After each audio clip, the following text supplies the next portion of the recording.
Welcome to the ABCs of Rural Tourism, a podcast where small towns tell big stories. Your hosts are the Brothers of Tourism of Canada Travel in partnership with the Tourism Industry Association of BC. In every episode, we're uncovering the people and ideas that make rural destinations thrive. From mom and pop businesses and local attractions to festivals and outdoor adventures, we're diving into the people, places, and partnerships that keep rural tourism alive and growing. Now let's welcome today's guest and see where the road takes us. I am Greg, and this stunning specimen of tourism is my brother Colin. We are the Brothers of Tourism, and we are your hosts of this wonderful ABCs of Rural Tourism podcast in partnership with the Tourism Industry Association of British Columbia. So we believe rural tourism isn't just an industry. It's the heartbeat of our communities. It's the guide, it's the artist, it's the outfitter, it's the entrepreneur who turns a small town into a destination.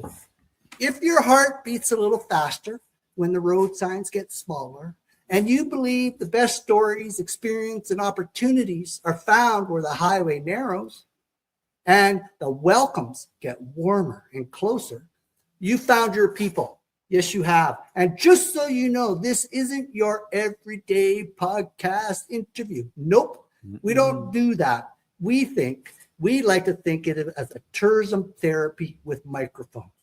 So let's kick the tires and light the fires. It's time to introduce our guest, and we're going to give you a little info about our guest today. Today, we're thrilled to welcome Amber Papou to the show. We affectionately call Amber Papou, and let me explain why. Because wherever Amber goes, momentum follows. She's a doer, a connector, and a leader who turns conversations into action. More importantly, she leads with her heart, listening, supporting, and championing BC tourism industry every step of the way. As CEO of the Tourism Industry Association of BC, she's helping drive one of the province's most important industries forward. So let's welcome to the ABCs of Rural Tourism podcast, Amber. Please, Amber, tell us maybe a little bit about yourself. Well, first of all, thank you for that wonderful. No one else calls me Papou, at least quite the way they will. They will now. So a little bit about me. Well, let's see. I first met the Girard brothers when they were doing their travels through rural British Columbia, and I've known them for quite a while. And I started off my tourism journey in a rural community, which is why I am thrilled to be able to have the opportunity to highlight this really important part of the tourism ecosystem in British Columbia. So yeah, and I actually am relatively new to this role. My predecessor, Walt Judas, was the CEO of TIA BC. That's the acronym, by the way, for Tourism Industry Association BC. And he did a fantastic job. And he just retired just a couple months ago. So I've been in his very big shoes for, well, just about 12 weeks or so. Mm-hmm. So, which brings us to our question, and it's a skill testing question, and it's going to cost 10 points. Many people in rural BC are asking whether their voices are being heard. How is the Tourism Industry Association of BC supporting small towns and rural tourism businesses, especially when it comes to advocacy, policy, and investment? You know, Greg, it is actually a really good question. It is really skill testing. And one of the ways we're doing it is through our communication and our work with you folks, bringing more light into where these small businesses operate. And just to add a little bit to your statistic, of that 16,900 or so small businesses, or businesses, it's just businesses as well, but 92% of them are small businesses. 40% of those businesses operate outside the Lower Mainland, or if you will, they're rural.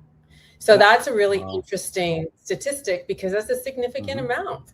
This show is in particular about rural tourism. So how do we support it at TIA BC? We make sure that voices are heard.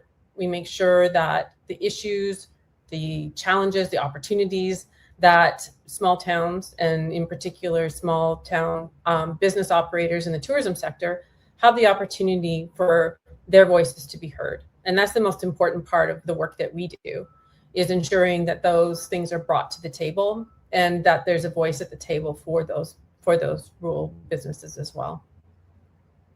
So that answer just increased the value of this podcast by at least 3 grant applications. Recently, you have been putting on the kilometers, flying around this beautiful province, meeting with different small businesses and small communities, talking tourism, talking travel, talking adventures. I'm wondering maybe if you could share with us some of the takeaways, let's say, that you got from that experience of traveling around and visiting with various communities. Yeah, for sure. Well, Taya BC, and even before I started a series of roundtables back in October 2025. And we toured around the province from the north to the south, to the east, to the west, onto the island. And the majority of the stops were in smaller communities. And there was a lot of themes. We heard a lot. And just to add to what you said at the beginning about small towns, the last 2 that I traveled to were small towns. It was Fernie and Invermere over in the Kootenays. And I spent some time also in Cranbrook. And honestly, you're so right. The people are amazing. There were themes that came out in terms of challenges and opportunities and solutions to some of those challenges. What I found was there was a lot of thought put into when we were ready to come for the visit. So people were prepared, but they really thought about what their challenges were, but also offering solutions. There was several themes, predominantly in the rural space. A big issue right now is labor and workforce development. Yeah. Especially in rural communities, we're learning and hearing about that. And TIBC is actively advocating on behalf of those issues and trying to find solutions that will work. That's one thing. Sorry, go ahead. No, go ahead. This is your show, man. Oh, this is my show, right? Yes. We're just the beautiful wallpaper behind you right now. Another common theme that came up is funding. It's a big one. We hear that a lot. And funding, not just in the sense of funding grants, but also finding, investors. There's lots of opportunities in small towns, as we learned over the past few months. Lots of opportunities that do require funding that's not necessarily government-related funding, but is funding that's required, from private investment and capital. But in regards, funding is a huge issue. And when there isn't funding available for things like infrastructure and marketing, it does really impact, especially rural communities in the infancy of, diversifying into tourism. So that's something that we're looking into, some ideas for some solutions. There are other common themes, things like accessibility and transportation, especially, and that transcends just like highways. Of course, those are important, but there's air, also trails, forestry roads, things that are being affected that we don't think about necessarily. That yes, forestry is having a huge impact economically and socially, and what's happening in smaller towns is being impacted. But also, as a result of that decrease in that industry, it's having an effect on forest roads. And often forest roads are used by our tourism friends. And if they don't have access, if they're decommissioned, this is what's happening. We're hearing about decommissioning forest roads, which are a requirement when a forest company loses its license or ends its tenure. So these things are all impacting. So we're hearing about that. But accessibility also is just challenges too for visitors that are coming to communities that are rural. And another one too is climate. I think we can all we can all talk about that one right now in the heat of the summer. Climate's a huge issue, and for some of us in the rural, one of the positives that came out of that, we've got the forest fires, we've got floods, we've got all those issues that we need to have a strategy for resiliency and how we are being stewards of the land and ensuring that we are as visitors and as community members, ensuring that we're protecting the forest as best we can, and what that means. But also one of the interesting things that came out of that was, and maybe you folks are more attuned to it, and I'm just learning more about it, is the whole coolcations. Yes. And our north of Vancouver, rural spaces in the north are perfect locations for coolcations. And that means people escaping really high temperatures, especially our southern neighbors, are looking for those authentic, colder, coolcations. Interesting. So, these were themes that came up. There were, there's a lot of other things, talking about opportunities, but from a rural perspective, those were predominantly the ones that we heard consistently across the communities. Yeah, I honestly, I think our listeners are going to love hearing all of this advocacy work and education, and the benefits to the rural tourism and small town communities is immense. But I think there's also a benefit for organizations like yourselves to hear them out and to connect with the rural tourism market. Is that fair to say, Amber? Yep, I think so. One of the things that you just said that kind of triggered a thought too is just the education. We've experienced it. I have a home part-time in Merritt and part-time in Vancouver, where I am right now. But one of the things that we've experienced, especially when there's a decline in a traditional sector, in Merritt, of course, it's forestry.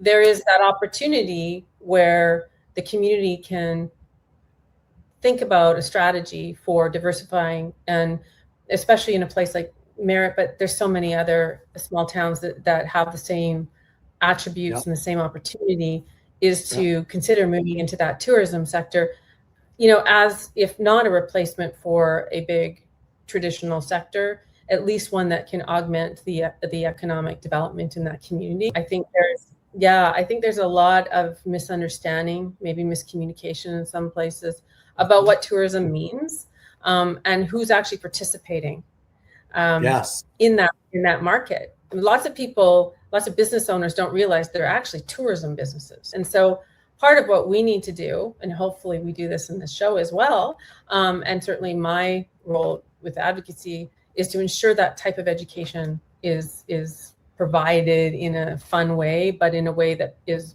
useful for tourism operators, even if they don't know they are. And that's it. Yeah, go ahead, Colin. You got something you want to chirp? I was going to say, it takes a community, like you say, to, you got to train the whole community to be in tourism and realize they're in tourism, because everybody, from your neighbor to the guy walking his dog down the street, everybody is part of it. Yeah, exactly. See, I told you, Amber, my brother's got all the brains of the family. I told you. So I love it. We know who has the mouth. I love it. This is the beautiful thing about this thing, is it's very natural, very authentic, and it's fun. And tourism needs to be fun, and that's why I love your answer, Amber, because I was in a lot of podcasts, you expect a tourism answer. Instead, you gave us like a TED Talk. It was awesome. So many points. We were educated. We're learning. Like, I think a lot of our listeners in the rural communities and small towns, they're not familiar with the options available to them. I can think of McBride's as an example, where they're becoming, known for their trails, for their mountain biking. It's that whole idea that we in British Columbia, and it doesn't matter where you are, but certainly in the northern part of the province, you're in authentic country. And we know trends for, even if it's, luxury travelers, but just travelers in general, they're looking for authentic experiences, and in addition to that, we've got amazing Indigenous tourism happening in British Columbia. And that's often found outside the Lower Mainland. There's still lots of opportunities here too, but there's amazing communities that are, finding their rhythm in tourism and offering the most authentic culturally authentic experiences. And so that is what the cool thing is about northern, like outside Lower Mainland and rural tourism, is it's extraordinarily authentic. So yeah, it seems that enthusiasm is born into small communities, and I find with myself, like, I'm very passionate about where we live, and I'm always bragging it up, and I know you are, and I know a whole bunch of people within our circle of influence are very okay and very proud to, in a big group, in a big room full of people, to brag about our small town, because there is so much to there's so much to a small town. No, and you know what, I'm really fortunate because I'm a 250 and a 604, and I get both experiences. I love both of them, but honestly, going, as soon as I get on the Coquihalla and survive and get over that big hill, and then you see the valley, there's just something so restful and peaceful and beautiful about it. And I'm sure other people feel about their home. So I'm fortunate to have my feet in both and love both for sure. Mm-hmm. But there is something special about the rural space. It's like, you just have to work a little harder. It's that whole, like, people are genuine and authentic, but when you're working in terms of like moving into a tourism, economy or diversifying, it takes a little bit more work. But then again, like you said, the authenticity comes through, and in some ways you don't have to make anything up. No. You're already there. Yeah. So maybe we sort of talked before about the 92% number of BC tourism businesses are classified as small businesses, and that counts throughout the whole province. But I think membership with the TIABC has never been more important. So maybe this skill testing question this time, this is probably worth 20 points because it's a biggie. For the owner of a small tourism business in rural British Columbia, what makes joining the Tourism Industry Association of BC one of the smartest investments they can make, and how does one membership create the benefits that extend beyond a single business to strengthen, say, the whole entire destination or community? Yeah, well, it doesn't matter if you're big or small, but certainly on a small business, what I would say in terms of the biggest benefit is to be part of that voice. Is to be recognized, is to be understood, is to have a voice in not just to speak to government, but also that voice to speak to, as we were speaking about before, to your community, letting your community know that your tourism industry, that you're part of something big, that you have access to the research, you have access to what's happening that may affect you, or the opportunities. The membership extends beyond just, listening to me, but also it extends into the networking, into, again, being part of a voice, ensuring that your voice is heard and there's an influence to that. And again, it's not just government. It's also, the organizations, the regulatory bodies, it's all sorts of things. And that's really the biggest thing about the membership. Mm-hmm. Okay. So, Amber, before the Brothers of Tourism, my gorgeous brother and myself wander off chasing a fishing hole or the next roadside diner or the next shiny object, what would you love to leave our listeners with in your final thought? I have lots of thoughts, so I'll have to narrow it down. But go for it. Like I said, we're wallpaper when you're around. At the end of all of this, really, I am really excited about this podcast. I'm really excited to be working with the two of you, not only because your beauty and your grace and your amazing vocal skills, but even more importantly is your knowledge and your understanding of rural tourism. And I think that is so important, because the way in which you guys are going to ask the questions and position the stories, it's going to be a remarkable opportunity for rural tourism in British Columbia. And that is the most important part of this podcast. And I'm excited about this. I'm excited about listening and hearing all the stories and sharing the information with everybody across the province and the country. We've had people excited about this already from other places. So, I'm really excited about it. And I'm really, I don't know if the right word is hopeful. I think the right word is absolutely positive that this is going to have a huge impact on bringing those voices into a central position that they may not have had before. Hey, Colin, I told you that $20 we sent Amber would come in handy, right? I got a tear in my eye. Well, that's awesome. I mean, we're totally excited about it too. I mean, this is an amazing opportunity, And it's fun. and I it's mean, come fun. on, this is fun. My stomach hurts after a couple of these. Well, my only regret is that I didn't have a moose behind me. We all need a moose. I didn't have him. So, Amber, moose? It's been an absolute pleasure, as always, when we get together and chat about tourism, small communities, life, friends, enjoyment, successes, challenges. It's a beautiful thing to have that communication channel. And I'd like to really say thank you for this opportunity. Thank you for taking the time out of your busy schedule, because if anyone understands how busy the industry is behind the scenes, we do. So we do appreciate everything you're doing for not only rural tourism, not only small towns, but for tourism across BC, all the way north, south, east, west. I'm really happy that you're taking the initiatives. You're doing what is necessary to make tourism in BC a provincial success story. Talk soon. Thanks, guys. It's been a pleasure. Okay, Amber. Well, what do you think there, Colin? I think that was another awesome show. I mean, we're batting 100 here. Well, we got such good guests so far. I mean, it's hard to go wrong. It is all about the guests, right? Yeah. Until next time, let's all keep championing tourism. We'll keep championing tourism because we've been a small town and rural community advocate for decades. And that's, in our belief, that's what makes British Columbia such an incredible place to explore. We invite the world to come see our rural towns, meet our locals, talk with our locals. The rural towns, the nice thing about rural towns, they're not a dine and dash. If you're going for a coffee, plan for a half hour.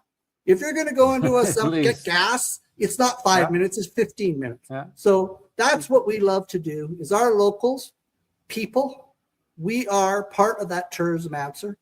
So in closing, Colin, go ahead. Yeah, and don't just go for a coffee when you go to the small towns. They're all different. They all have their unique personality. But whether you're listening from a tractor cab or a feed store parking lot or from the dusty back road where cell service is a little bit sketchy, thanks for tuning in. Your comments, your ideas, your stories, your support help keep these conversations going, and we encourage it. If you enjoyed today's episode, which we did, and I'm hoping, and I know Amber did, do small towns a favor. Like, comment, share this podcast on your socials. It is the Canadian thing to do. And don't forget to join us every first of the month for a brand new episode of laughs and fun and education and knowledge on the ABCs of Rural Tourism podcast, streaming live on Facebook, LinkedIn, and YouTube on the ehCanada Travel Network, and also through the Tourism Industry Association of BC Network. If today's conversation reminded you of one thing, is this: rural tourism isn't built in boardrooms. It's built by people, the dreamers, the doers, the storytellers, and the communities that welcome visitors like old friends.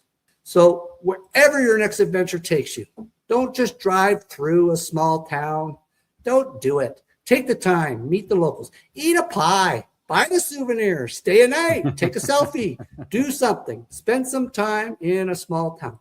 You won't just discover a great destination.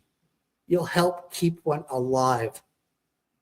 So until next time, we're Greg and Colin, the Brothers of Tourism, reminding you that the biggest travel experiences are often found in the smallest places.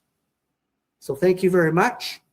And that's a wrap for another episode of the ABC of Rural Tourism Podcast. We'll see you down the road. Ciao for now. Thanks, folks.